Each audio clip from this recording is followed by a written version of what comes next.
Hoy nuevamente en el canal de YouTube de Fundación Santiago Luna estamos con la profesora Paula Andrea Cerón, profe de la Universidad ICESI, coordinadora del grupo de investigación GAPI.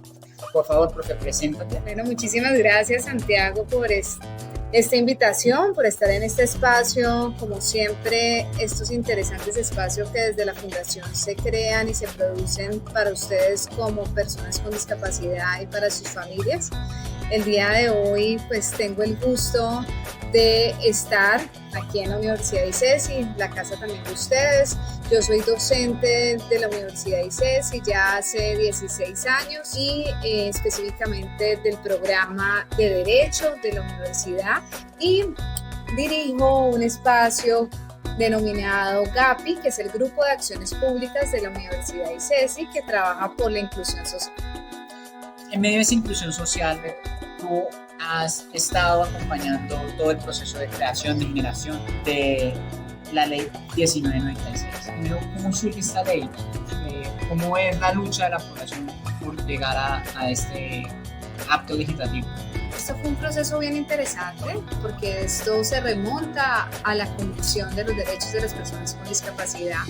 La ley 1996 da respuesta a uno de sus articulados, que es el artículo 12 de la Convención, donde expresa que todas las personas con discapacidad mayores de edad tienen el ejercicio de su capacidad legal y por lo tanto pueden tomar decisiones sobre su vida con un sistema que también nos trae la convención, que es el tema de apoyos, un sistema de apoyos. Y esto se complementa con la observación número 1 del Comité sobre los Derechos de las Personas con Discapacidad.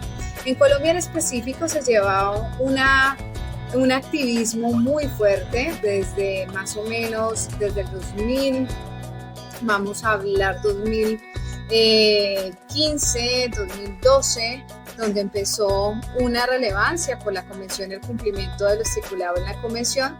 Varias organizaciones de la sociedad civil, personas con discapacidad y activistas empezaron una búsqueda para que el artículo 12 fuera una realidad y poder revocar lo que se denominaba en ese tiempo el sistema de interdicción, en donde las personas con discapacidad eran totalmente suprimidas y silenciadas y sustituida su voluntad por un tercero. En este caso, entonces se emprendió toda una bancada IN, donde entre representantes a la Cámara, congresistas, senadores, empezaron a liderar este tipo de proceso para convertir el artículo 12 de la Convención en un estipulado legislativo en Colombia.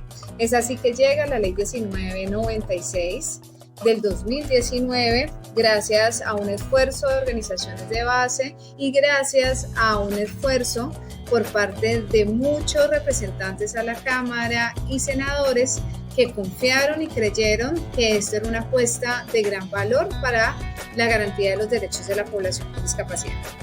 Profesora Cerón, ¿cómo surge esos apoyos para la población poder hacer sentir sus necesidades legales, para poder no depender de un tercero, no que les intervenga por ellos y hacer cumplir sus derechos? ¿Cómo se dan estos apoyos? Antes de la ley 1996 existía la interdicción. La interdicción era un proceso en ámbito judicial mediante el cual una persona que considerara que otra no podía manifestar su voluntad podía iniciar un proceso de interdicción ante un juez de familia. ¿Qué pasaba en este proceso? Tenía una sentencia donde la sentencia decía que nombraban a un curador o un guardador para una persona en específico, para ayudarlo en el toma de decisiones de toda su vida. Es decir, la vida de esa persona se metía en una sola bolsa y fueran decisiones íntimas, muy personales, decisiones sobre dinero, decisiones sobre diferentes temas, todo iba incluido para toda la vida. La única manera de que se pudiese levantar es si se hacía una rendición de cuentas y consideraban que en ese caso había un indebido ejecución por parte de la persona designada como curador de esa persona, o cuando la persona falleciese la persona con discapacidad. Es decir, era para toda la vida, todos los aspectos de su vida. ¿Cuál es la gran novedad que tiene la ley 1996? Primero, coloca a la persona con discapacidad como eso, persona. Antes, en la interdicción, no era persona, porque para toda la vida tenía que vivir totalmente silenciado. Entonces era objeto de algunas acciones. La ley 1996 centra a la persona con discapacidad como persona sujeta de derechos. Y la ley 1996 expresa, digamos, dos sentidos básicos. Primera es la presunción de la capacidad legal de las personas con discapacidad. Eso quiere decir que se presume en todos los ambientes, en todos los entornos, se presume la capacidad legal. En caso de que se presume, no se le puede negar el acceso a una persona por sí misma a que vaya a firmar ningún tipo de documento legal, a que haga un trámite ante una notaría, ante un despacho judicial, o que tome alguno de los aspectos, por ejemplo, de firmas de consentimientos informados, porque ya la persona con discapacidad mayor de edad, la ley 1996 no toca a los menores de edad, mayores de edad, se presume que tienen el ejercicio de su capacidad legal. Eso como número uno. Y número dos, de los temas que más importantes tiene la ley 1996 es que crea unos mecanismos, Santiago, para la formalización. Estos mecanismos para la formalización de los apoyos. Entonces, ¿qué apoyos se van a formalizar? La mayoría de los apoyos para una persona con discapacidad son apoyos que no necesitan ser formalizados. Formalizados que pase por un trámite, un procedimiento, a un mecanismo que dice la ley 1996. La mayoría de apoyos que tienen las personas con discapacidad para su vida diaria es, por ejemplo, que provienen desde el amor, el cuidado, el aseo personal, el arte de acompañarnos a una cita médica. Esos son apoyos que siempre van a estar ahí y no tienen una relevancia jurídica. La ley 1996, por su parte, está orientado a decisiones que conlleven situaciones jurídicas. Ejemplo, la compraventa de un bien inmueble. Ejemplo, el consentimiento informado para una cirugía o un procedimiento médico. Por ejemplo, el tema de mis derechos sexuales y reproductivos, el derecho a elegir sobre mi cuerpo. Si yo soy mujer, por ejemplo, el hecho de conocer cuáles son los procesos y todo lo relacionado a la planificación familiar, el derecho a yo decidir si quiero o no interrumpir un embarazo, si quiero o no tener una esterilización. Ya se quita por completo lo relacionado a las esterilizaciones forzadas, a la medicalización forzada, a la institucionalización forzada. Es decir, si una persona con discapacidad mental no quiere ir a un centro psiquiátrico, pues no puede ser forzado a llevarlo a ser institucionalizado forzadamente. Si no quiere consumir ciertos medicamentos, la medicalización forzada se acaba con la ley 1996. Ya nada puede ser forzado porque primero es la decisión que tome la persona con discapacidad sobre su cuerpo, sobre su vida, sobre su salud, sobre sus relaciones. Eso como dos elementos fundamentales, Santiago, que trae la ley 1996. Y sobre esa segunda, ¿cuáles son esos mecanismos? La ley 1996 trae 3 mecanismos para formalizar apoyos. El primero de ellos es el acuerdo de apoyo, el segundo de ellos es la directiva anticipada, se hace ante centros de conciliación, públicos o privados. Los públicos, este trámite es totalmente gratuito, los privados tienen un costo y ante las notarías tienen también un costo. Las adjudicaciones judiciales, como su bien nombre lo dice, el único asignado para hacerlas son los despachos judiciales, es decir, los jueces de familia. Por eso se llama adjudicación judicial. Cuando estamos hablando de los dos primeros, acuerdos de apoyo de directivas anticipadas que se hacen, pueden ser en centros de conciliación o ante notarías, debe haber una participación totalmente activa de la persona con discapacidad. Y esa actividad activa es que entendamos que las personas con discapacidad, la única forma en que se comunican no es un lenguaje verbal, sino que hay diferentes y múltiples formas de comunicación. Por lo tanto, quien está ejerciendo el rol de conciliador o notario deberá utilizar diferentes metodologías y prácticas para lograr la comunicación con esa persona con discapacidad. Y el otro, que es la adjudicación judicial, es cuando definitivamente la persona no pueda manifestar su voluntad. Uno, totalmente no pueda manifestar su voluntad dada su discapacidad. Dos, cuando pudiendo manifestar su voluntad no tiene una red de apoyo, por lo tanto no habría ninguna persona a quien él pudiera asignar como apoyo. Tres,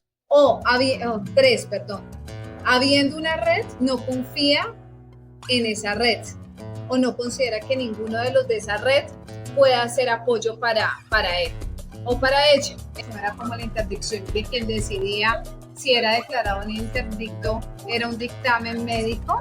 En este caso, los médicos no están aquí, ni para hacer valoraciones de apoyo, ni para hacer acuerdos de apoyo, ni para hacer adjudicaciones judiciales de apoyo. Por último, ¿cómo las personas con discapacidad están recibiendo esta información? ¿Qué ejercicio de socialización con ellos se viene realizando? Yo creo que ahí falta muchísimo, Santiago, y ahí es el punto. Si bien los profesionales que hacen acuerdos de apoyo, directivas anticipadas, los mismos jueces, creo que todavía falta camino por recorrer y nunca estamos cansos de aprender. Yo creo que siempre se aprende todos los días y creo que todavía falta mucho por aquellos profesionales que son los encargados de operar la ley 1996 y falta mucha más empatía, muchas más mecánicas de aprender a cómo comunicarnos con la persona con discapacidad, dependiendo del tipo de discapacidad. Y con las personas y sus familias creo que todavía tenemos un camino aún más largo. Primero porque hay un desconocimiento de qué trata la ley 1996 y el llamado es a que la conozcan. Es una ley supremamente interesante que no sale de la nada, es una ley que se soporta en una convención en donde muchas personas con discapacidad lograron mediante ese derecho a tener una voz en el marco de la normatividad internacional, tener hoy en día la Convención sobre las personas, la Convención Internacional de los Derechos de las Personas con Discapacidad. Y eso lo vemos reflejado en la Ley 1996. Entonces, primero, no es un capricho ni del gobierno ni de la institucionalidad, como he escuchado también rumores que esto se vino por capricho de algunos y de algunos políticos. No, esto era un cumplimiento que estaba en deuda de hacer lo exigible a nivel Colombia mediante una ley y así se hizo. Yo sigo creyendo que es falta de desinformación, falta de unas buenas capacitaciones, falta de orientación tanto a las personas con discapacidad. Tenemos un índice muy bajo, Santiago, de las personas con discapacidad que están usando estos mecanismos. Lamentablemente, quien más solicita los mecanismos son terceros que hacen parte de su familia, pero nos falta participación directa por parte de las personas con discapacidad. Yo creo que es desconocimiento de la existencia de este mecanismo y difusión de cuáles son los lugares donde se pueden hacer. Y dos, también desconocimiento por parte de las familias que creen que con esto se acaba la discapacidad, que ya no son personas con discapacidad. También he escuchado ese mito. No, por supuesto que no. Y si entendemos la discapacidad desde el modelo social que nos trae la convención, pues entender que la discapacidad no está en la persona con discapacidad no es enferma. La persona con discapacidad es porque en la interacción con unas deficiencias, sean físicas, visuales y en contacto con su entorno, no logra una participación efectiva dadas estas barreras. Entonces, cuando entendemos que la discapacidad no es la persona en sí misma, sino que cuando ella se coloca en interacción con unas barreras que le impiden su participación efectiva, entenderemos de mejor manera cómo interactuar y cómo hacer efectiva la garantía de sus derechos. Vale, profesora, muchas gracias. Gracias por participar en este espacio con nosotros. Está bienvenida a garantías en otra oportunidad hablar de un tema relacionado con la inclusión en este espacio. Muchas gracias. Gracias a ti, Santiago. Muchas gracias a la Fundación. Bueno, y cualquier duda que tengan, tenemos un consultorio jurídico totalmente gratuito y un centro de conciliación totalmente gratuito de la Universidad ICESI, que se pueden contactar con nosotros para poderles agendar una cita. Las líneas telefónicas es el 602-882-1093 o al correo electrónico cjurídico@icesi.edu.co.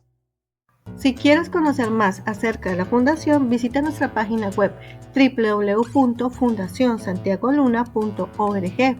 Contáctanos a través del correo contacto@fundacionsantiagoluna.org o escríbenos al WhatsApp 311-723-2786.